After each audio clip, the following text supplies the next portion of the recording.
Yamaha Motorcycles ngayong August 2025, magkano na ang presyo? Tara, samahan niyo ako.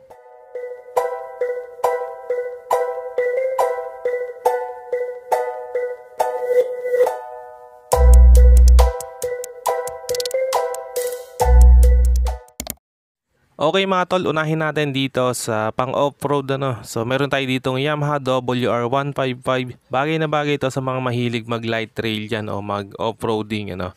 So pwedeng pwede sa inyo to. SRP natin ngayon dito is 180,000 pesos. Sunod naman natin mga tol, itong isa rin sa mga pang off-road ng Yamaha dito no. So this time naman ay 250cc itong isang to. So ito nga mga tol yung 0250. So pormahan nito parang classic looks yung datingan ano. So SRP naman yan ngayon mga tol, 240,500 pesos. And ito yung isang color variant pa ng WR155 natin dito. So mas gusto ko yung color combination nito no. So black siya tapos yung frame niya is neon color no, napakaganda. And sa mga naghahanap naman ng pang business o pang pasada, so meron tayo ditong Yamaha YTX 125. So ang nagustuhan ko naman dito sa motor na to mga tol, naka dual shock na yung rear suspension natin, hindi na natin kailangan bumili ng extra shock kapag sinabitan natin ng sidecar. SRP natin dito 57,900 pesos. And kung naghahanap naman kayo ng napakaangas na underbone, so meron tayo ditong Yamaha Sniper 155. So ito mga tol yung 2025 version o model.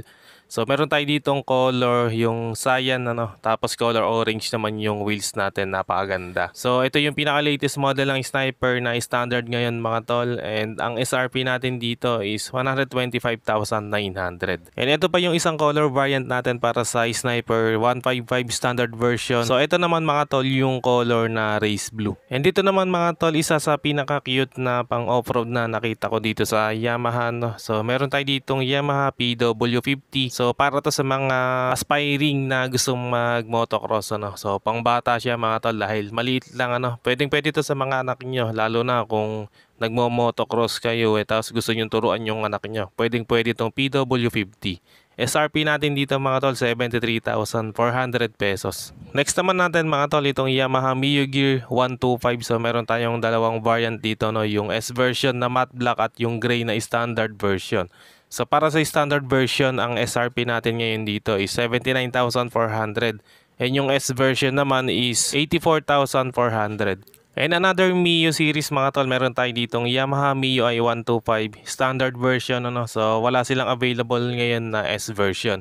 Pero ang SRP ngayon natin dito sa standard ay 77,900. And dito naman meron tayong Yamaha Mio Gravis 125. Ito yung pinaka latest model mga tol. Meron tayong dalawang color variant dito no, yung gray and yung matte brown. So ang nagustuhan ko naman dito sa Gravis 125, so mas malaki yung size niya compare natin dun sa Mio Gear at Mio i125.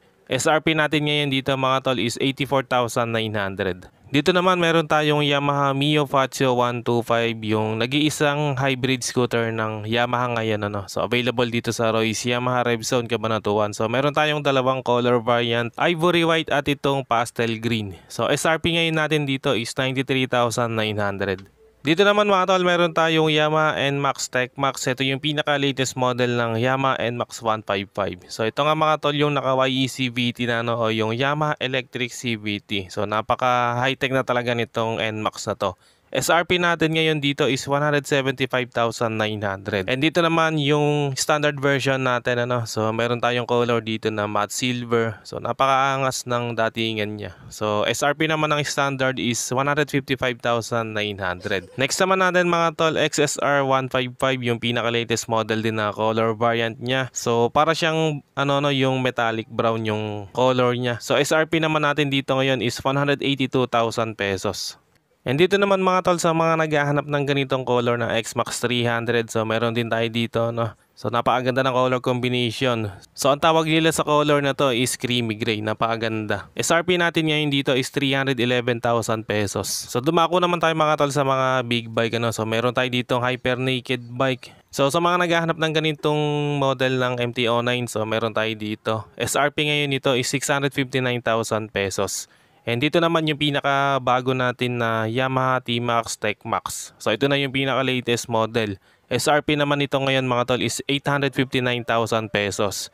And dito naman yung hyper naked bike natin na MT-10 SP. SRP naman ito ngayon mga tol is 1,099,000 pesos. And sa mga naghahanap naman ng pinaka-latest model ng Yamaha MT-09, so meron din tayo dito. SRP natin ngayon dito is 799,000 pesos. And kung mahilig ka naman sa adventure, meron naman tayo ditong Tracer 9 GT. SRP naman ito ngayon is 929,000 pesos. And kung mahilig ka naman sa sports bike, yung racing sa racetrack, so available dito mga tol itong YZF R7. SRP ngayon nito is 598,000 pesos. So dito naman mga tol, meron tayong Yamaha Tenere 700 pang adventure din ano. So bagay na bagay sa mga mahilig sa adventure ride. So SRP ngayon ng Tenere 700 is 699,000 pesos. So bali dalawa yung available nating Tenere 700 dito. And next natin mga tol itong Yamaha MT-07. So naked bike din mga tol, bagay na bagay sa pang touring din ano. SRP ngayon ng MT-07 is 499,000 pesos. And dito naman yung retro classic na big bike ng Yamaha ang XSR 900. SRP ngayon nito mga tol, XSR 900 is 729,000 pesos. And dito mga tol, bago natin makalimutan yung pinaka-latest model ng Yamaha Aerox 155 na standard version. So SRP ngayon nito mga tol is 125,900. And ito naman yung isa na yung SP version, yung meron ding o yung naka-YE CVT na rin parang sa NMAX TechMax. So ito nga yung may Yamaha Electric CVT. So SRP naman ngayon nito mga tol is 163,900 pesos. Okay mga tol, yan ang update natin dito sa Yamaha Motorcycles. So dito nga to sa Royce Yamaha Rev Zone, Cabanatuan City. Kaya kung taga Nueva Ecija kayo at nagbabalak kayong maglabas ng Yamaha Motorcycles, PM lang kayo sa Facebook page natin or call or text lang kayo sa number ko. So hanggang dito na lang muna mga tol, kung umabot ka sa part ng video na to, and sa mga solid viewers natin dyan, maraming salamat mga tol sa panonood. And kung bago ka lang sa channel na to, wag na magatubili pang mag-subscribe at paki-on na rin ang notification bell para ma-notify ka pag may bago tayong upload. Meron din tayong Facebook page, paki-like and follow na rin. Maraming salamat mga tol, always ride safe and God bless.